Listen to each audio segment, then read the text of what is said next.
So today we are talking tarot basics. What is it? Where did it come from? And why are we seeing it all over TikTok right now? So tarot has a lot of history, and what people probably know to be tarot is the Rider-Waite deck. So that is the deck, I'll put like a little insert here. That's the deck you most typically see, and the deck that's easier to learn off of, the deck that most people start with, and the deck that a lot of tarot resources are based on. And a lot of people actually call it the Rider-Waite-Smith deck now, because although Waite was a very well-known occultist in the turn of the 1900s, the person who actually created the art and a lot of the symbolism that we see, her name was Smith. So a lot of people now really do call the deck the Rider-Waite-Smith deck or the Waite-Smith deck. So like I said, most people start learning with the Rider-Waite-Smith deck, and I think personally that's a really good place to start. There's so many different decks. We're going to talk about the one that I have here. I actually don't have a Rider-Waite-Smith on me, but when you're first starting to learn tarot, I highly recommend getting the Rider-Waite-Smith deck, because tarot is a language. And I'm going to insert my opinion a couple times in this video on tarot basics, but what I'm seeing a lot, especially on TikTok, I am so excited that more people are getting into tarot, getting into divination, getting into the witchy stuff. I think it's so cool. But what I am seeing are a lot of new readers who are not treating tarot like the language that it was supposed to be. So as we go through the basics of tarot and the basics of a tarot deck, we're going to talk about that language, and we're going to talk about the different cards in terms of language. What I'm seeing a lot of readers do is they pull a card, and this equates to the Devil card in the Rider-Waite-Smith deck. So they're pulling a card and they are just going off of what they have maybe memorized the card to be, or in some cases they are, especially when they're using a deck that's not a Rider-Waite-Smith or with Rider-Waite-Smith iconography. This one follows the same language as Rider-Waite-Smith.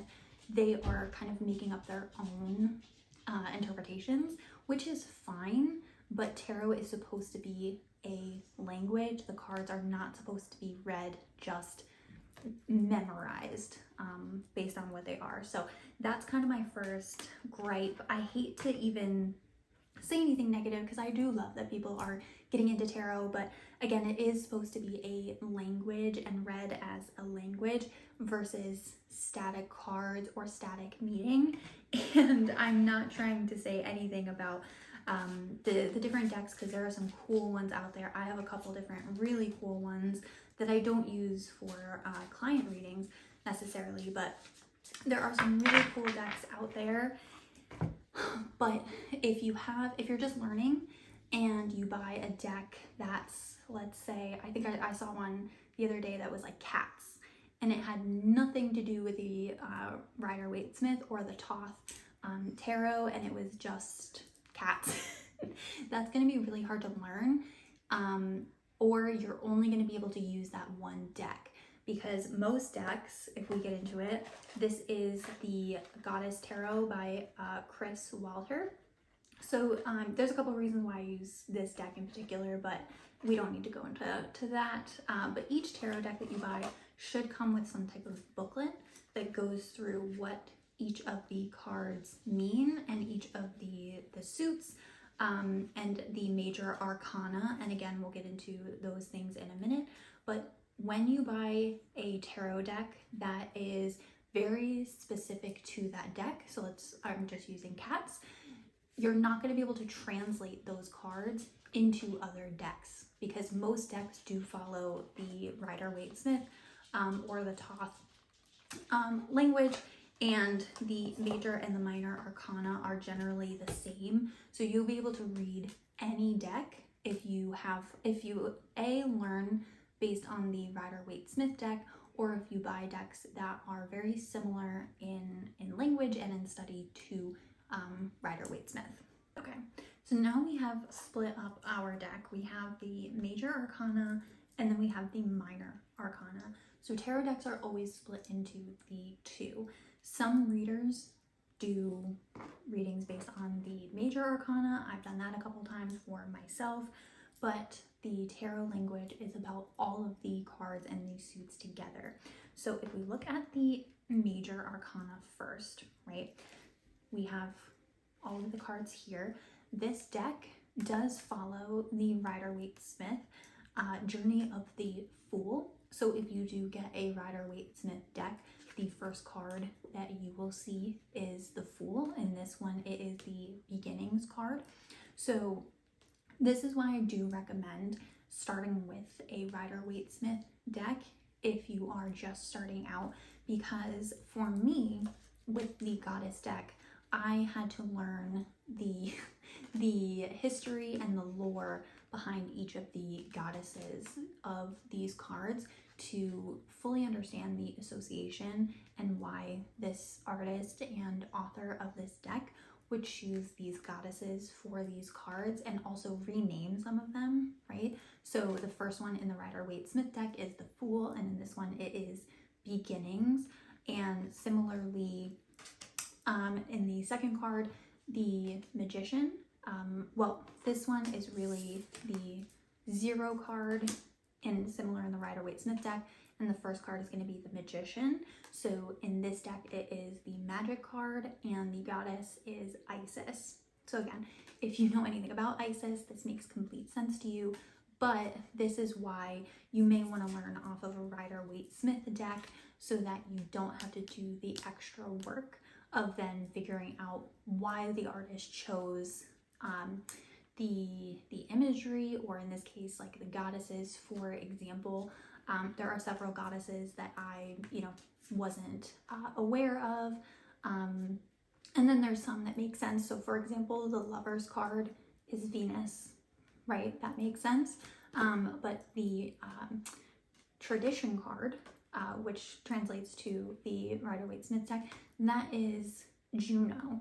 So this card is the Hierophant in the Rider-Waite-Smith deck, and if you weren't aware of who Juno was or why she would be appearing on this card, you would then have to look into her. And our little booklet that comes with the deck does explain a little bit about the goddesses, but in order to have a more full reading and understanding, especially if you're working with clients, of course yourself, but I use this deck for clients, so I have to understand each one of the goddesses here and why they were included on the card that they did. Or if we look again at the Temptation card, which translates into the Devil card in the Rider-Waite-Smith deck, why would this water goddess, Orisha, why would she be chosen to be included here? So it just gives you a little extra work. But when we look at the major arcana, so these are major events in our life, or again, if we're reading for somebody else, these are, as you can imagine, major cards, right? So something big is going to be coming when we pull one of these cards. It doesn't really matter, in my opinion, if a spread doesn't have a major card, but when it does, that means something big is coming, so we really do need to pay attention to that card. And we can always pull clarifiers, but that is kind of getting into more of spreads, and we're really focused on the basics right now. So again, tarot is a language, so it doesn't really make sense to just pull the Fool or the Beginnings card and just say, oh, the beginnings, there's a new beginning coming, or the Fool may be on the Rider-Waite-Smith iconography, he's kind of walking off of a cliff without looking, so some type of journey is coming, it's the beginning, it's the start, may not have all the answers. So those are things that that card can mean, but there's so much more to it. Especially with a deck like this, we can get into the actual goddess that's on here, but it would make more sense, of course, to learn what each of the cards mean, but then as a language. So what I did when I was first learning tarot was go through and learn the meanings behind each one of the cards, right?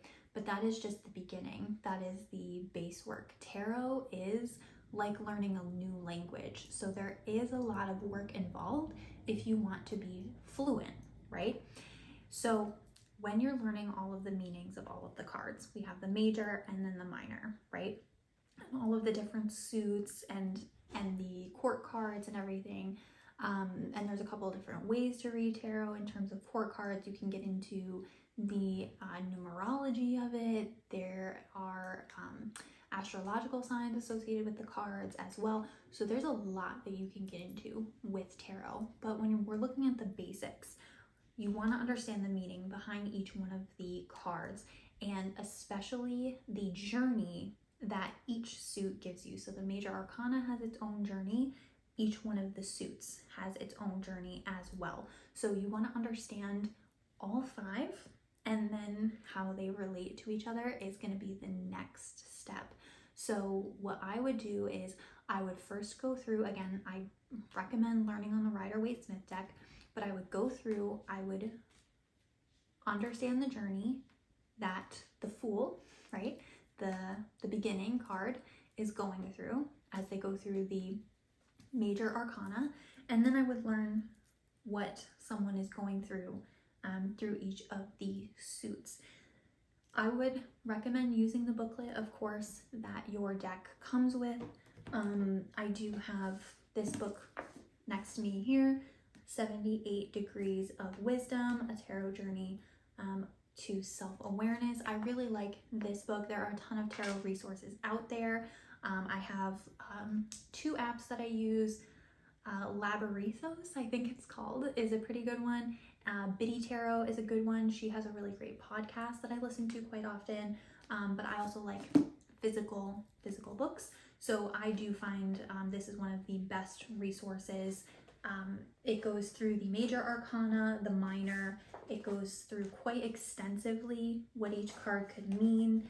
History, again, iconography. It does do the reversals in here as well. So I think if you're first starting out to learn the language, this is an excellent book to start with, but there are a lot of online resources as well. So if you don't want to go out and buy something, there's so many online resources. Even Pinterest has a lot out there. So there's so much free information. You don't have to go buy something, but if you are going to go buy a resource, I do think this is maybe the only tarot book you'll ever need. I know that's like a really big statement, but I do personally think this is the best resource out there. Okay, so we've gone through the Fool's journey, we have studied the major arcana, and now we're ready to get into the minor arcana. Again, the major arcana is going to be those big life changes, big things that are happening. The minor arcana, though, gives us a little more nuance, right? It tells us the subtleties of what could be happening in those major moments, or maybe what's happening right now, what's happening a couple days from now. I think the minor arcana is, if the major arcana is the bones of the language, then the minor arcana is really where we become fluent. When you can read, in my opinion, of course, the minor arcana really well, that's when you become fluent in tarot. Because again, I see a lot of people pulling, let's see, the Ace of Pentacles, right, just on the top. And they're like, oh, a new business venture, a creative idea, something. Again, some pentacles are about your wealth, your prosperity. A lot of like physical abundance is pentacles. It also relates to earth. But yeah, and then there will be no nuance. So people are like, okay, what business? What am I doing creativity wise? Like, what does that even mean, right? So the nuance is in the minor arcana. So we already discussed the pentacles relates to earth. There's the 4 elements here. So it relates to earth, relates to wealth, physical, business, anything, let's see, prosperity as well. So this is going to be your cards that determine like wealth, business, and things of that nature. Then we have the cups, which relates to the water element. This is going to be your emotions, your emotional life. You can see there's a lot of water iconography on this deck, of course, with the Rider-Waite-Smith deck as well. So this is going to be your rich, emotional inner self and inner life. Then we have the swords. So this is going to be air, the element of air, and this is your mind, your brain. I'm an Aquarius, so it makes complete sense to me. We live in our brains. We live in the clouds, right? That is where your swords are going to be. This is going to be your mind. And then this deck calls the wands staves, but most decks, and again, like the Rider-Waite-Smith deck, this is going to be your wands. This one calls it staves, but it's sticks. And this is going to relate to the fire element, okay? I'm not sure if you can tell here, but there is fire and lava around on this card. So a good tarot deck will have so much iconography and so much going on in the artwork. And you really should understand the artwork in your deck that you're using. But again, the Rider-Waite-Smith deck does a really good job, and there's just so many resources about the iconography in the Rider-Waite-Smith deck, which is why it's a great training tool. So again, this is going to be the wands, the staves. This is going to be what moves you forward, that fire within you. Sometimes it's creativity as well. It could be, this could be a lot of things, but it's going to be that movement forward. It's going to be the fire, the engine that gets you going. So that's going to be wands, or again, this deck says staves. Okay, so now we have learned that each of the suits goes to a different element, and it goes to a different part of us as humans. And again, this is why tarot, I keep saying tarot is a language, because all together is what creates us, right? We have our physical, our prosperity, our wealth, abundance, all of those good things, our emotional life, our mental life, our fire that gets us going. So this is a complete picture of us as humans, us as souls here. So the next thing that I would recommend when you are learning tarot is to go through, and I don't know if you're already into numerology, this might be a little bit easier for you, but each of the suits has a different meaning based on the card number. So like ace, 2, 3. However, each of the suits, the aces will all kind of have the same or similar meaning. Same with the 2s, 3s, 4s, 5, etc. If you've started looking into tarot, you're probably terrified of the 5s and the 3s. And I hear you on that. But that's what I would do next. I would go through each of the suits and learn what the cards mean. So like, what does it mean when an Ace of Pentacles comes up? Even easier, if you really do want to start that way, you could learn what the aces mean in general, then what the 2s mean, the 3s. Like I said, the 3s, you might be a little afraid of them, or not the 3s, excuse me, the 5s, you might be a little afraid of them to begin with. I'm looking at, let me pull up the 5s for each, and I will just show you what they look like for here. And this could be a really good example. So 5s generally mean loss, and there's something going on there, a loss or even grief sometimes. So, and again, the artwork is going to be different based on your deck, but the 5 of Pentacles for this deck, we see 2 women. They look like they're in the cold, in a storm. The pentacles are out of their reach. They're not reaching for them. They're turned away.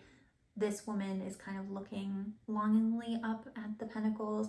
This woman is not even trying. She's looking down, and they look like they're on the move there. So this may not be good for somebody's business. Similar with the cups. So this imagery is pretty similar to Rider-Waite-Smith. So again, in the 5 of Cups, we see a woman. She's covered, again, shrouded. She's looking back at the cups that have spilled, and she's not looking at the 2 cups still there. And again, she's moving past it.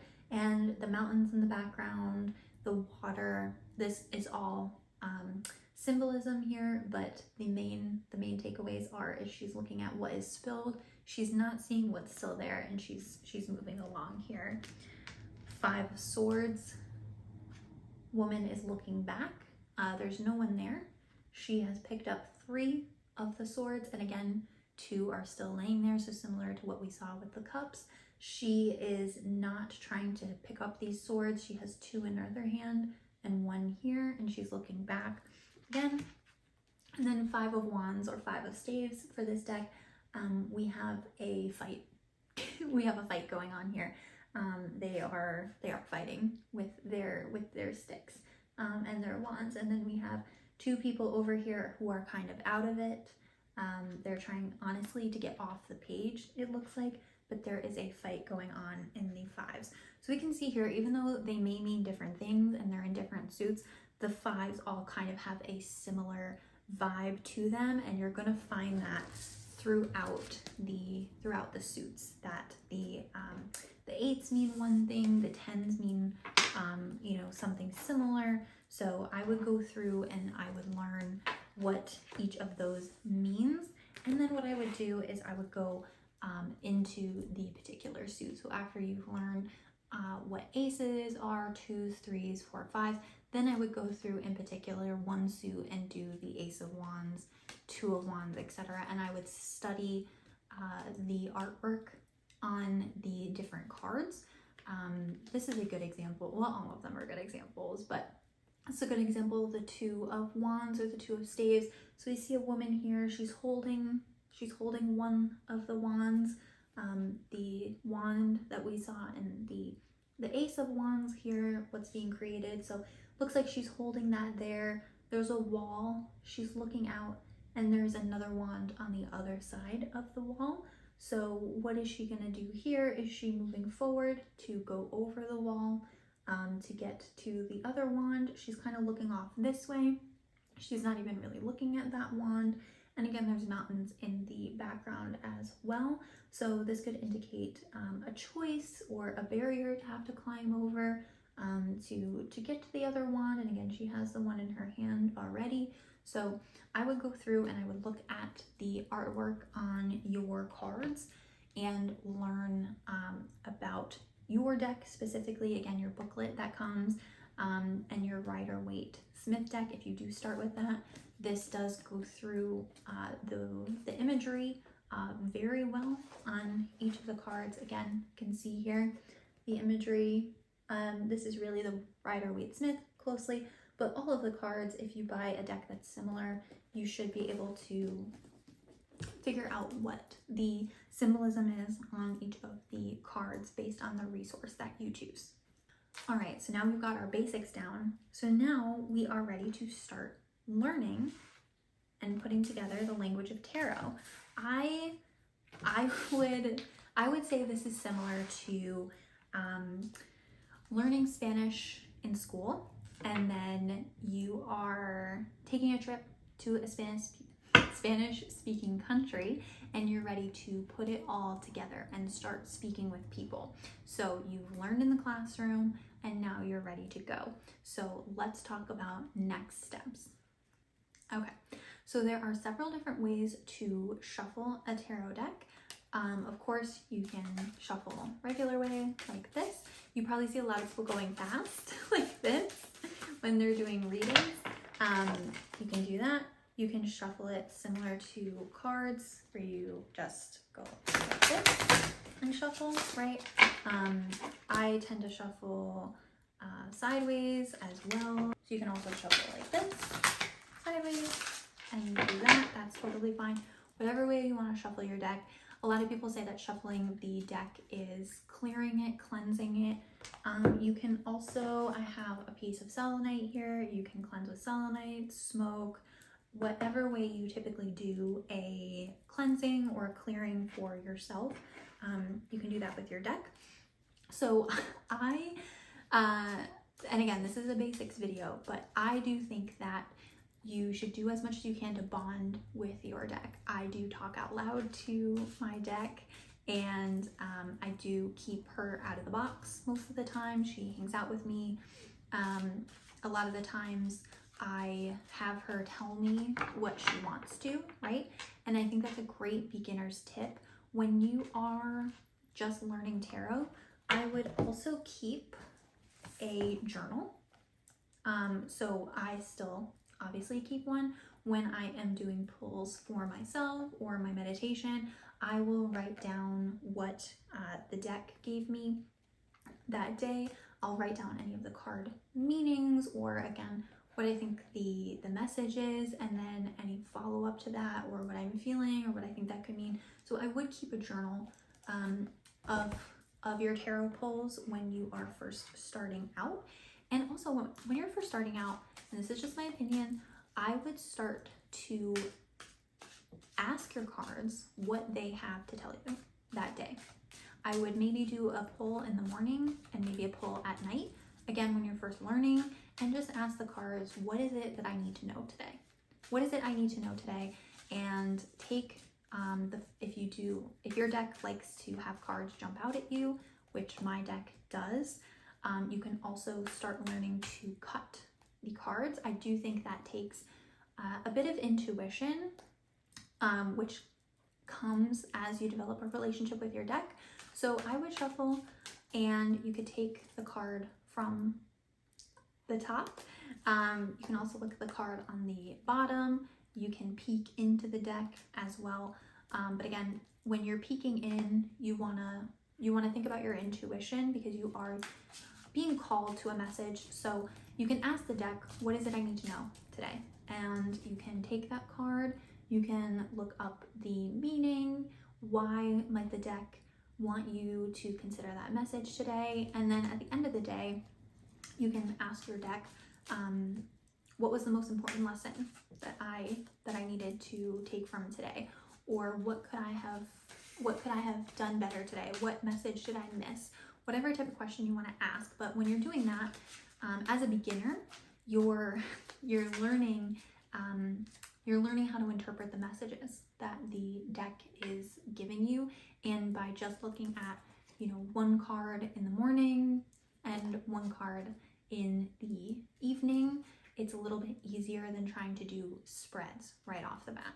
So that would be my tip, as the cards are wanting with. Anyway, so that would be my tip as a beginner, is to do just one pull in the morning, one pull at night. Keep your journal, keep a record of it. Do that for a while until you feel comfortable interpreting the message, and then I would go and upgrade to starting spreads. So this is a beginner video, so we're not going to talk too much about spreads, but I always think it's funny when people say to develop your intuition, to use your discernment, but they don't really talk about what that means. So if I were learning tarot for the first time and I was developing my intuition, cutting cards can be kind of difficult. So I would spread my cards out like so, and then just gonna move that, and then I would start hovering with my hands and see what cards I'm drawn to. That is developing your intuition.